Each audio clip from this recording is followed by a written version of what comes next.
Nice. Welcome back to the Pretty Good Podcast. My name is Samson. He's a little guy with a lot of spunk in him. He's from McCall, which means he shoveled a driveway.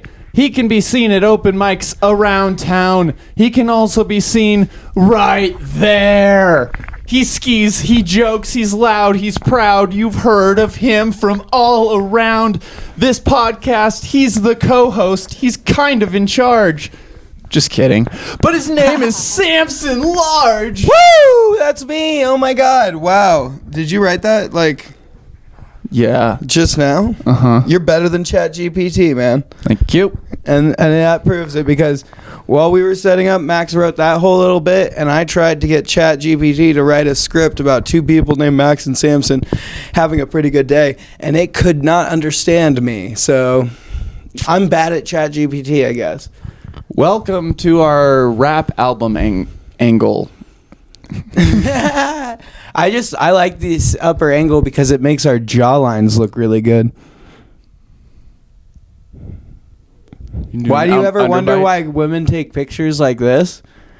Looks good. You look better from a higher angle. That's why women like tall guys, because they always look better when they're with the tall guy. And you can see my cleavage. That's true, I guess. Sorry, I didn't mean to, but we're gonna be having more guests on, so keep the subscribe button subscribed and follow for guests that are Boise comedians.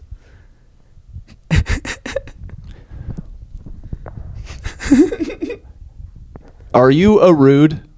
Am I a what? A rude? A rude? Yeah. Like a rude person? Yeah. I'm probably, according to other people. No. I try not to be. If that makes it better. Why? What? Are you a rude? I don't know. Yeah. All right. Fair. I'm going to slide into this seat because... In a world full of a rudes, be a nice. If you have to ask if you're a rude, then you're probably a cunt.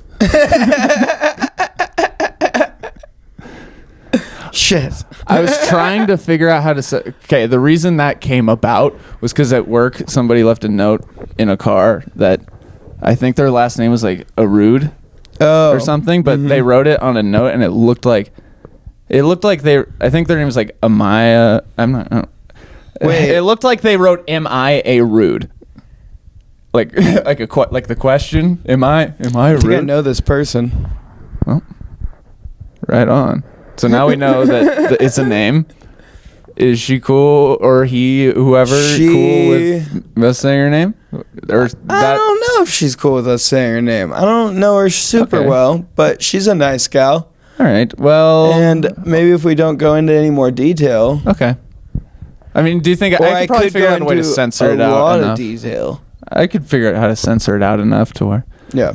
I'll have to censor that, me saying that, so no one goes digging. Whatever. Yeah, so I saw that and showed it to my boss, or he was with me, and he saw it too. And we started like, "Am I a rude? Are you a rude?" And then like, "The world's full of a rudes." And then that. And I was like, how do I bring up a rude in natural context or in a fun way? And you did it. I think so. I think you did it. Did you write that? Yeah. I like that. Cool. You should say that on stage. I don't think I'm a rude. Are you a rude? People are like, what? You know, the world's full of a rudes. In a world full of a rudes, you should be a nice. And if you have to ask yourself if you're a rude, then you're probably a cunt. For sure. Like that kind of? Yeah. Is that a rude? I'm just perching. Are you perched right now? I'm perched, dude. I'm totally perched up. I hope you're ready for this perching that's about to happen. I don't want to steal your thunder. You're like... Max came up with perching, and now I like to do it. Yeah. It's perched. Oh, now I'm perched. Look at this. I can perch over here. See? Now I'm perched over here. Can you perch on the two chairs? I was about to say I can perch on both chairs like this. And it looks like I'm naked, actually. It's kind of funny. Oh. But I'm not. I'm just perching. I'm just perched. We stay perched in this house. Stay perched, baby. It's the new planking. Yeah. You guys remember planking from 2012? Well, this is the new that. And it's 2023, baby, and we're perching. We're perching everywhere. We're perching on ledges. We're perching on chairs. Hey. We're perching on our friends. Let me perch on you. Yeah, get up in there. All right. Is there a way you want me to sit? Here, That no, would I'm be just going to easiest perch for on you? your shoulders. Okay. Yeah, So just try to, like, maybe, get a little sturdy. yeah. Sturdy. Will you hold my mic? Yeah. Oh, God. Fucking. Can you handle it? Oh, my back hurts from carrying this podcast. No, get up there. Okay. Perch. I'm trying. Oh, God. Oh, I'm perched. We're perched, baby. We're perched. Get in frame so we have a thumbnail. I think I was in frame. No. Damn it. Okay.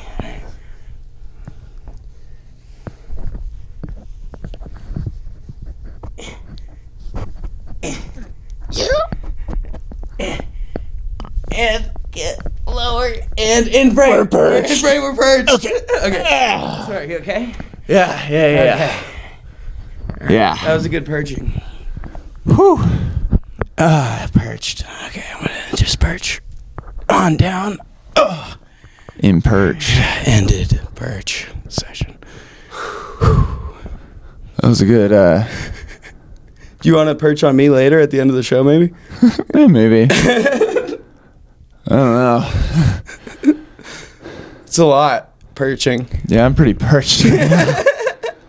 Pretty Yeah, I'm parched. I'm kind of parched from perching. I'll be right back. If you're a bird, I'll just regurgitate. No. Oh, no.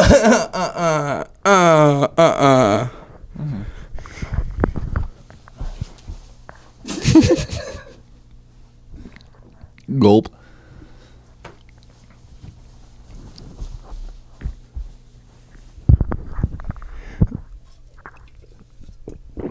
I can't tell which seat is like you're actually sitting in.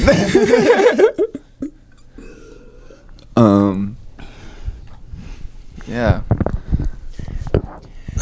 This week in Ocean News, I'm Samson Large. This is Max Newts, and we're reporting today. It's March 26th, I believe. And today I learned that they're using ChatGPT to develop a language to be able to communicate with sperm whales, because sperm whales have the most complex of the whale dialects. And a long time, sailors thought that the sperm whale sounds of them chattering their teeth were the sounds of ghosts of dead sailors. And that's my part today on Oceanic News. Max, what do you have for us? Samson, nearly 200 countries signed up for the legally binding High Seas Treaty, which aims to grant protected status to 30% of the world's oceans lying outside of national boundaries. That's right, folks. You can no longer throw your car batteries from the coastline. Ladies and gentlemen, You got to drive out a couple hundred meters. That has been your Oceanic News.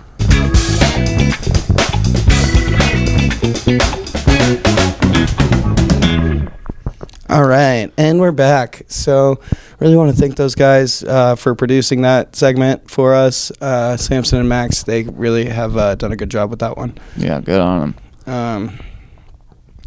Anyways, games?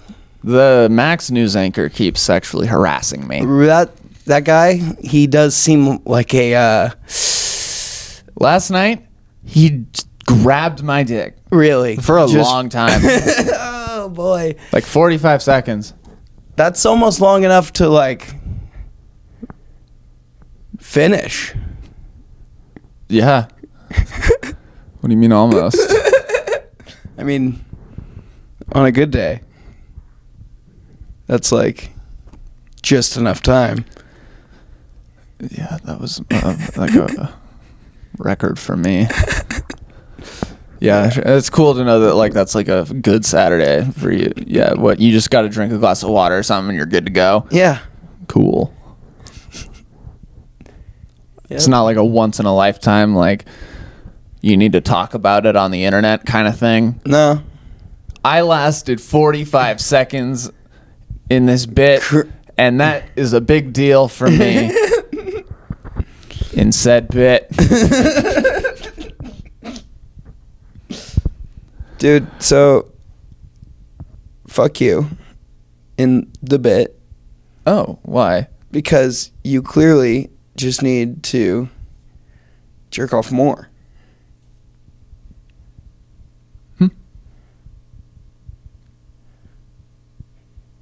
Get Okay. your tolerance up.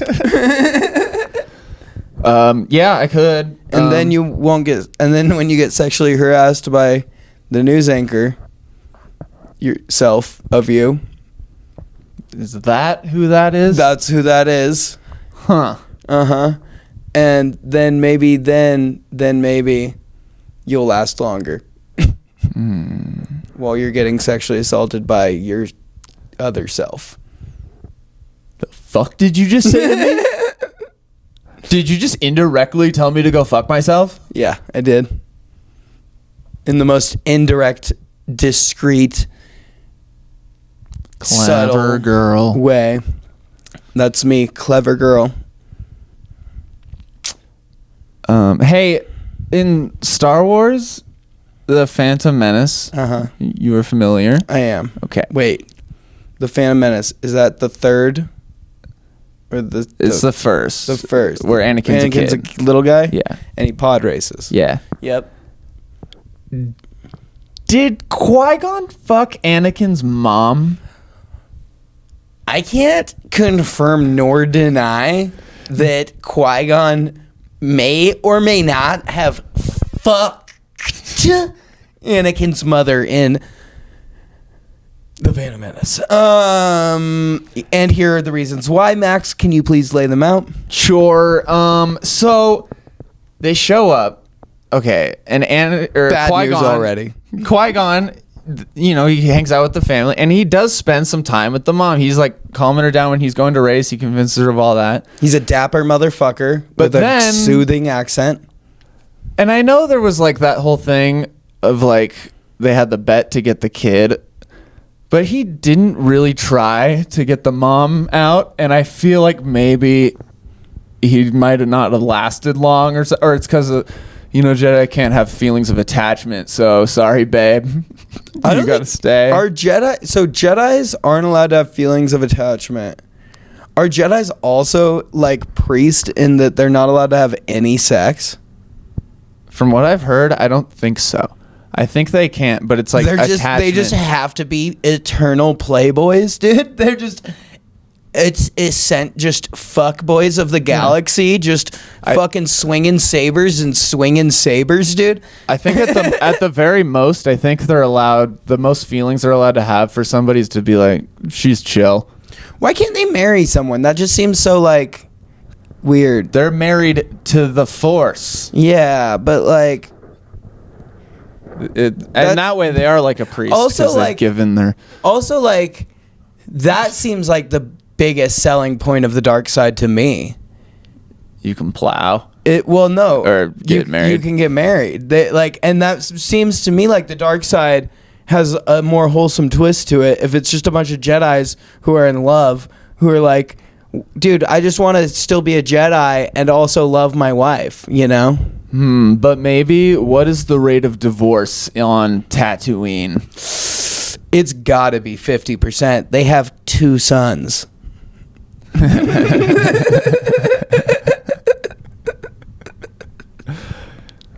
Nice. That was cool as fuck. Yeah, take a drink. Yeah. Yeah, that definitely was not. Don't say it. Just you thought of it really quick. 2 sons. Yep. Dude. Yeah. Ba-na-na. dun, dun, dun, dun, dun, dun. Hey, so you did stand up without me this week at Voodoo Cellar, and I want to hear what your main bit was. Here's what I tried. I tried to do a bit about getting a massage and how it hurt a lot, and also how I learned that a masseuse means someone who gives you a happy ending. Which is a good premise. Yeah, and I just didn't deliver at all. I was all over the place, and was not. Could have done it so much better. Okay, tell me more about the setting of Voodoo and how it's kind of set up, like, because I haven't been down there yet. It's set up to potentially be very cool. There's no stage; they just clear out a corner, but there's like a light in the corner. It's lit up all cool, and there's a brick wall. It's like dark, and it feels like you're going into a cellar. It's a very comedy club vibe, and it definitely seems like if they just put a few more comedy-esque things in there, it would be really, really cool. Fuck yeah. The crowd, this was an example of the crowd being awesome and me under-delivering. Like, I did not. If anything, I probably just seemed rude, just like a drunk idiot. That's a bummer. I'm sorry. It's okay. But sometimes you gotta have those nights to make yourself realize, like, oh shit, I gotta focus up. Yeah, I was like, I forgot I was performing. Yeah. Were you networking with the other comedians and stuff? Pretty much the whole time. Nice. Yeah. That's good. That's good though. Fucking around with the hopefully I was being funny around them. Yeah. And not, they were just like, I mean, they've all seen me enough they've seen me have good sets. Yeah. It happens. It happens. And for all you kids out there, don't be afraid to go out and suck. Because sometimes you just got to suck once, and then you'll do great the next time. And sometimes you suck 5 times. And sometimes you suck 10 times. But you might be good once. So keep doing it. You got to try new things. All the time. I really like your bit and, like, the premise of that masseuse bit, though. Like, and, like, because I feel like a lot of people don't know that. Too, and so it's also like kind of like yeah, heads up, it's offensive. Yeah, I was a little. Therein lies the rub. I was a little tired this week. I got a lot going on, so I didn't do much stand up, and it was tree fault, and so all the stand ups were moved a little bit later in the night. And I didn't really feel like waiting until 10 for a start on Thursday. So I went to bed early and I got some sleep and it was nice. Blimey. But I think I want to try to hit Voodoo this week. Nice. It'd be nice. It'd be nice to get in on that. I did my first shift at the Space Bar. They're open. Mm-hmm. Worked the door for Tree Fort. It was fun. I made some money. And I saw some cool outfits. People were dressed up fun for Tree Fort. Like jeans? No, I saw like some people had like there was this one like puffy jacket, but someone had like put disco ball like things all over it. So it was like a disco ball jacket. It was pretty cool. There was just a lot of good vibes out there. A lot of people from out of town. A lot of college kids probably, I guess.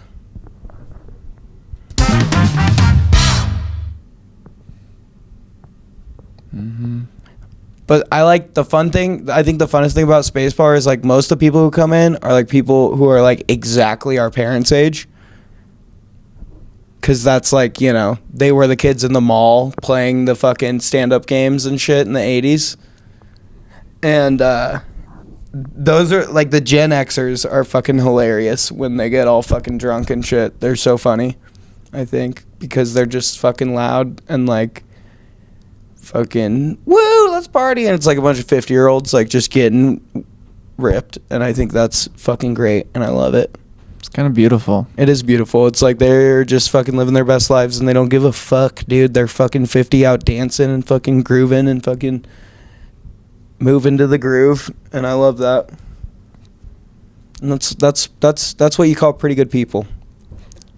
If you're 50 or over, no matter what, if you drink, you're pretty good. Yeah, or if you don't drink, if you're just out having a good time. Nope. Okay. And also, some of you over 50 do suck. So That's also true. In fact, I would argue most of you. So get better, all right? Go play some video games. So basically, Stan, Eric, and Frank, you're chill. The rest of you eat a bag of dicks. Max I know a guy, Scott. He's cool. wanted to play a game. Yeah, what kind of game? Yeah, what game should we play, bro? I totally forgot to look one up. That's okay. Yeah, I guess on my laptop. I remember. Wait, I have to Interview. sneeze. Wait, I have to sneeze. Okay. Achoo! Bless you. Achoo! All right, I'm good. I exaggerated the chew part of that. I don't know if anyone could tell. That's not a normal sneeze. That's an exaggerated chew on the sneeze. The chew on that one was very exaggerated. Sorry. We could do the interview thing, but maybe not give away who the celebrity is that they're interviewing. Okay. But like, I mean, we could answer just however, but maybe at the end we could try to guess who the guest was. Guessed who the guest was. You know? Yeah. You know. All right, here we go. Okay. This segment is brought to you by join us next week for plenty more of, because I'll tell you what, sometimes we have episodes that are full of, and you know, sometimes it's just like, because the thing about, Okay, here we go. You ready? Your latest film, 6 Underground, has earned terrific reviews and attracted a huge audience on Netflix. What was it like working on a Michael Bay movie? it was dope, dude. Shit would blow up. Things were like, there was like green screen shit. There was like craft services. For sure, that's all great. And does Yeah. Michael Bay like to be very active on the set while he's conducting all the chaos? Oh, you know, he's great. He's so hands-on. He's the most he has a vision. The man has a vision, and he will stop at nothing to fulfill said vision. That's amazing. Yeah. And your screen image these days is pretty much that of someone who doesn't take himself or life that seriously. What was it your idea to infuse your Deadpool character with some of your own natural sense of irony and cynicism? Oh, 100%. Yeah, definitely. I just, stick with what you know. Stick with what you know. I did. And what do you know? For sure, that's That's what I amazing. know. Oh my God, that's amazing. And how does it feel to look back on the days when you were starting out as an actor? Did you ever imagine doing anything else with your life? No, I just knew I was always destined for greatness. I'm gorgeous, I'm funny, I'm talented. It's just, why not? Of course. And how did you first actually get involved in acting? You grew up as the son of a policeman. Yeah, I had to act like that was cool. And, I just needed, I wanted to work with guns that didn't go boom. So I, like props. And, I'm handsome. I think you and a lot of people at home can agree that everybody loves props. And so does Veronica over at the weather station. Isn't that right, Veronica? She just got breast implants. Oh, cool. All right, this has been a great interview with Ryan Reynolds. Yeah. And thank you so much for joining us in the studio today, Ryan. This has been a great time on The Tonight Show. For sure. Thanks, Jimmy Fallon. Jimmy Fallon. Yep, I'm Jimmy Fallon, and I'm hammered. And I'm handsome. Yeah, well, that was a good one. All right, now you... Was I Ryan Reynolds? Is that who you were interviewing? Yeah. I didn't realize that the questions were gonna be so... That's okay. But that was like the best website that I found, like with actual questions emboldened and then answers. But should we go through Ryan's actual answers? We can. Real quick. One, you actually, on Michael Bay being very active, Ryan did say he's really hands-on. Oh, cool. Yeah, and I just kind of embodied him. Yeah, you were really good. Yep. You were really good. It was like I was sitting next to serial entrepreneur and America's sweetheart, Ryan Reynolds. Mm-hmm. Mm-hmm. So do you have any questions for me? Yeah, 1 second. Did you know that there are at least 73 restaurants on Uber Eats in the LA area that are all actually the same restaurant? What? Yeah, I watched a video and it was about ghost kitchens. And these ghost kitchens are owned by these massive tech companies, and there's like fucking 4 or 5 different like places, and they pretend to be like mom and pops, and they just all operate like from fucking robots and fucking one person working in there, and there's like 40 kitchens in like one fucking space. And then like there's also like, if you go onto our Uber Eats right now, you can see places called Thrilled Cheese and something Quesadilla or whatever. Those are IHOP. Just pretending to be local businesses, fucking flooding, like clogging up the Uber Eats for other actual local business. But like also it's like COVID's over, people go out and buy your fucking food. Or like, I mean also like, but you shouldn't need to like research your food, which is the point that the guy was making. So I'm really bad at... It's hard to find a good interview.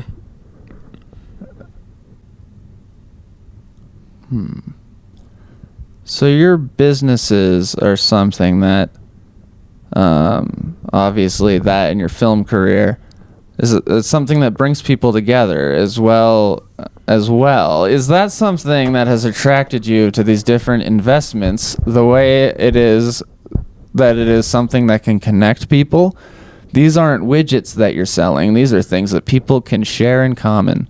Yeah, absolutely. I mean, that's the whole goal with anytime you're building a business, you know, you're building a community around it, right? And so like that's really what I've wanted to develop as I've gotten older throughout acting is like, okay, here we go. I'm going to like develop this community, and then once the community is developed, I'm going to, you know, buy a big property in Venezuela, and then once the property in Venezuela is there, I'm going to move everybody there, you know, and then we're all going to drink juice and have a fun time and wait for the eternal comment to pick us up. So when you finished filming, it took 10 years. I mean, I've watched interviews where you said it wasn't. You finished filming, but the hard work had only just begun, you know. You had to get out there and really sell the film yourself. Was it that experience, the kind of unconventional marketing, getting into social media, using the internet that allowed you to kind of fall in love with marketing in such a different way, to realize that maybe there's a part of your career that you could expand beyond just film, but into marketing and advertising and that sort of thing? Yeah, absolutely. Great question. So really with that, it's I think that really like the 10 years of making the movie and then actually trying to sell the movie itself, you know, was so hard in that grind and being creative in my outreach with people, and, you know, not taking no for an answer when you'd get the door slammed in your face by, you know, freaking Harvey Weinstein, and then you go on a smear campaign and blackmail him and find out all the terrible things that he did and find evidence on it and support the women to come out and come forward and put him in prison and then make your movie. It's a good feeling when you orchestrate something that is successful, and that grind and that drive, and just, I'm always grinding. I'm always on that move, my feet are always pumping. It's like fucking boom, boom, boom, boom, boom, boom, boom, Wow. Yeah. So a lot of celebrities, I think, would lend their name to something, just kind of sell their brand and never have anything to really do with the product. But you've really attached your face and your reputation to these things. Was that something that you were nervous about, or how can you explain your approach and your strategy there? No, I wasn't nervous at all. Really, here's the thing. Actors are the first influencers in America, right? Mm-hmm. Everybody loves actors. Okay? All actors are loved by everyone. No actor is not unloved by anyone. And so, this is the reason why I knew that attaching my face to anything could make it marketable and make anyone want to pay money for it immediately, So then I'm like, okay, I can just start business after business after business after business, and as long as I'm the one starting it, people are going to buy it because they love me. Oh, I see. And I think I read that just out of high school, you were stocking grocery stores, and now you're obviously in a much different place in your life and your career, but you and your wife recently launched this group effort initiative that sounds really interesting, and it aims to bring more people in, and maybe people who had a hard time finding a doorway into the entertainment industry. Can you explain how that's going and what your approach is to that?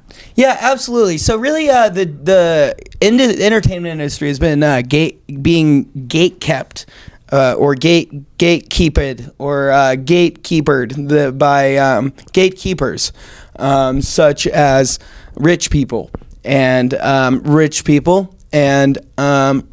white people, and so we are trying to be rich people that help not rich people get into the entertainment industry and change that up a little bit. Shake up the little snow globe of Hollywood. You know what I mean? Yeah. Mm-hmm.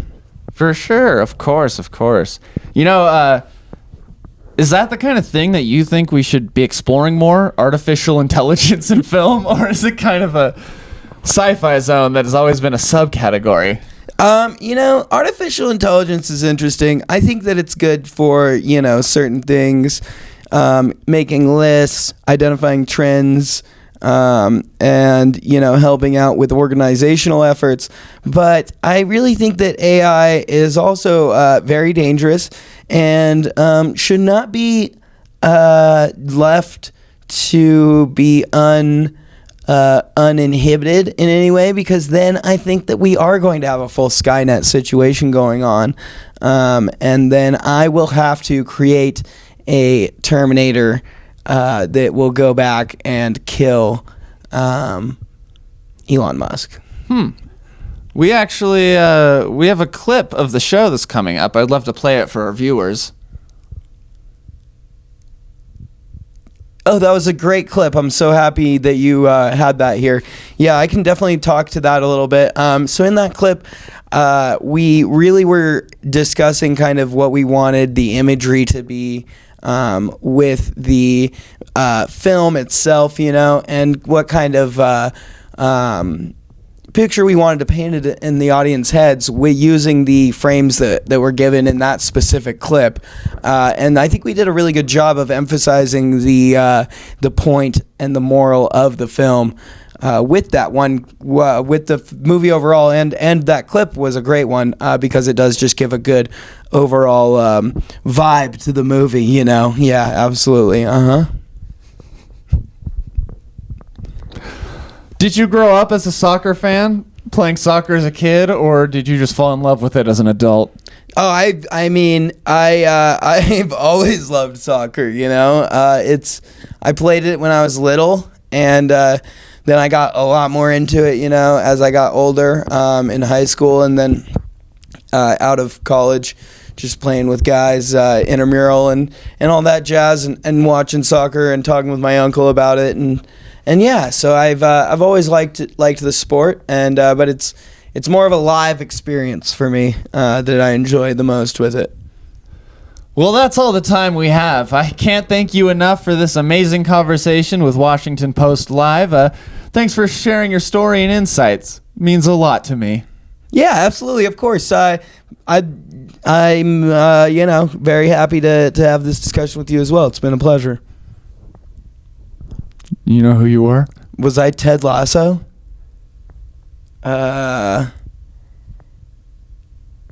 Was I also Ryan Reynolds? I kind of had the feeling like after the second question was about like acting in businesses and like putting your brand on stuff and then marketing, and I was like, but then the last one being about soccer, I was like, oh shit, I don't know what really Jason Sudeikis is up to on the side. And Ted Lasso just came. The new season of Ted Lasso is releasing right now, but Ryan Reynolds also owns a soccer team, so Yeah. yeah. Fun bit. Fun game. That is fun.